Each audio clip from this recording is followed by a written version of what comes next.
Hey guys, so this is my first narration of a video.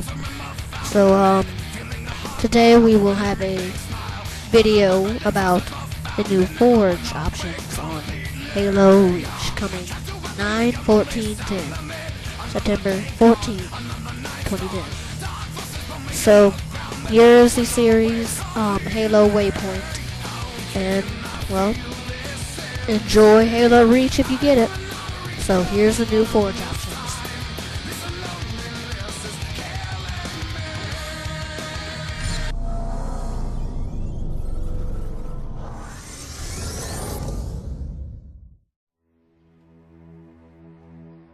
The first time I looked at Forge World, and I was like, oh, hey, cool, oh, holy, you guys did what?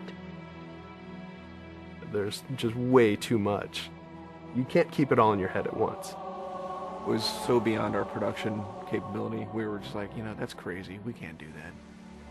I couldn't stop the artist who started creating it.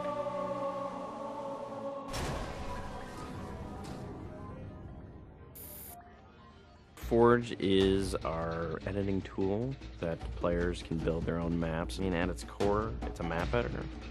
We always had this vision right from the get-go, which is anyone can build anything. Giving the fans the tools, they can take it and run with it and make it their own. Forge World actually started as 5 separate maps. And I said, wouldn't it be cool if, like, you could play this and go over there, and then play over there if you wanted. And Forge World was born. There were a lot of people telling us that, no, you cannot ship this as one big map. We have this awesome new automatically generated LOD system called impostering that makes objects that are really far away really cheap to draw. We're pushing what we can do with the Forge budget, so that lets us have many more objects up on the screen at once, which lets us put more objects into Forge. Just need to take the Banshee or Falcon out for a spin in Forge World. These actually takes a while to get from one into the other. The second you come into this space, you should know that you're on Halo. Our old friend, the Forerunners, come back, because the Forerunners create all sorts of cool, interesting pieces of geometry. We wanted to give people a variety of locations that they could forge in a different way. So a gulch, an island, an interior, a very small outdoor pocket, and then the rock, which was kind of based off Ascension. Let's use a lot of interesting parts in it so that people can manipulate it or we can change it. Why don't we bring back Blood Gulch and carve it all up into pieces so that people can start manipulating it in interesting ways. And then Sanctuary was the other one. The Cage and Paradiso, that's just Chad and I playing with a map editor and actually building cool maps within Forge World. I mean, we were doing that exactly how the fans would do that. we definitely looked at what we did in Halo 3 and said, what can we learn from this? It's one thing to build just a stunning amount of map variants, but like nobody was expecting Forge art, I don't think. Like that was just a completely, whoa, what? The Rube Goldberg machines, yeah, those are everywhere. In Halo 3, it was cool that you could move things around, but it was still kind of clunky. And we're like, we have to make this better. What are some of the tricks that the community is using, and how can we make those not be tricks and just make those be tools? We took that stuff and made it like a real feature. There's normal, phased, and fixed.